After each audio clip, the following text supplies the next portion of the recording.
बयनिसिमबो गोजोननाय जासिहरनाय थाबाय। दायो आङो थांनो ओंखारदों जाहैबाय हाजोमावरियावहाय।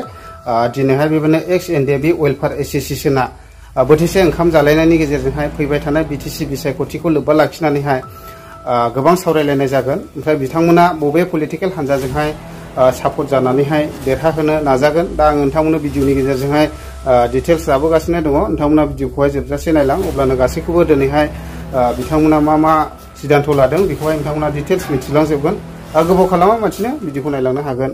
दायो आंजों लोगोसे दं चिरां जिल्लानि एनडिएफबि वेलफेयार एस'सिएशननि आफादगिरि दं आदा। आं आदानिफ्राय फंनैसो मिथिनो लानि। खुलुमबाय साफ्रोमनोबो। जोङो दिनैहाय बेयाव चिरां डिस्ट्रिक्टनि मावरिया हाजो होननायावहाय जोंनि एनडिएफबिनि सोद्रोमाफोर एबा एक्स एनडिएफबि वेलफेयार एस'सिएशननि सोद्रोमाफोरखौ लानानै आरो दैदेनगिरिफोरखौ लानानै जोङो मोनसे सावरायज्लायनाय जोङो लादों। जोंनि थांखिया बेनो, जोङो फैबाय थानाय जे इलेक्सन बेवहाय जोङो इउपिपिएलखौहाय जोङो सापर्ट होगोन होननानैहाय जोङो थांखि लानाय जादों। आरो जोङो फैबाय थानाय समफोरावहाय जोंनि जे नैबे 16 नाम्बारनि सिमा समस्तियाव जि बिजाथिखौहाय बेवहाय जोङो दा होनो नागिरदों इउपिपिएलनिफ्राय, जोङो बिथांखौहाय जोङो गोसो मोदोम जिउ होनानै जोङो देरहाहोनो थाखाय जोङो साखाफारा जादों। आरो नैबे निसिमा ओनसोलनि जेसेबां एक्स एनडिएफबिनि सोद्रोमाफोर दङ साफ्रोमबो दिनै बिथांखौहाय मदद होनायजों लोगोसे जोङो देरहाहोथारगोन। आरो नोंथांमोना एनडिएफबि वेलफेयार एस'सिएशननि जानानै रायजो राजानिसिम मा खावलायहरगोन जेनेबा? औ, जोङो एस'सिएशननि जानानै जों बेखौनो खावलायगोन, फैबाय थानाय समफोरावहाय रायजो राजा साफ्रोमखौबो आरोबाव इउपिपिएल सरकारखौ जोङो देरहाहोनांगौ आरो इउपिपिएलनो भट होनांगौ। आरो जोङो 25निख्रुइबो बांसिन जोङो केन्डिडेटफोरखौ देरहाहोनानै जों आरोबाव सरकार दागोन, जोंहा बे आसाया दङ। आरो जे जोंनि इउपिपिएल सरकार बियो मोजां खामानि मावगासिनो दङ, जोंनि गेजेरावहाय गोबां सोलायनाय लाबोबाय, जोंनि समाजफोरखौहाय दिनैहाय आब्रुथियाव लाबोबाय, डिसिप्लिनाव लाबोबाय आरो सान्थियावहाय दिनै दङ जों साफ्रोमबो। बेनिखायनो जोङो आरोबाव मावबावनांगौ खामानि दङ। बिनि थाखायनो जों रायजो राजाफोरखौ खावलायगोन जे इउपिपिएलखौ जोङो खेबसे देरहाहोबावनांगौ आरो सरकार दाहोबावनांगौ। दासिमाव माबायदि स्ट्रं ओरैनो? औ, दा जों गोबां जोंनि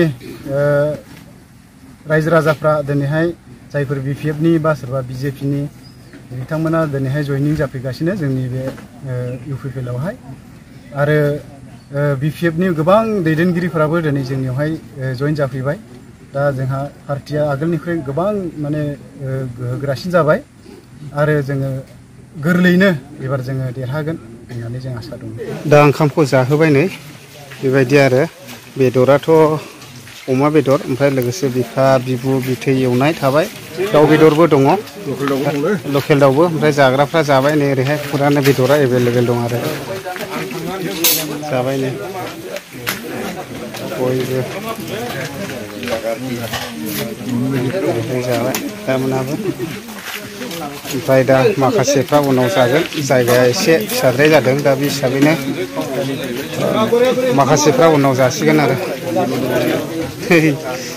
गोथाव दा जाना हो।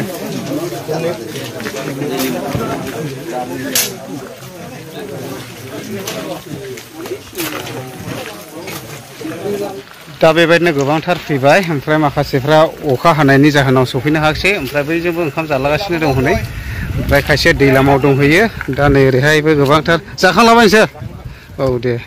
ओमफ्राय खायफा अखा हानायनि जाहोनाव सफैनो हायाखिसै आरोना, जायफ्रा बाइकजों फैनो एक्साइटेडमोन एबा आसा दंमोन बिथांमोना सफैनो हायाखिसै, अखा हाना होबाय। जायफ्रा गारि दं बिसोर सफैबाय। ओइजोंबो दं हनै गोबांथार, ओरै हाजो सेरजोंबो थांलाबायबाय आरो जायगा नायनोहाय।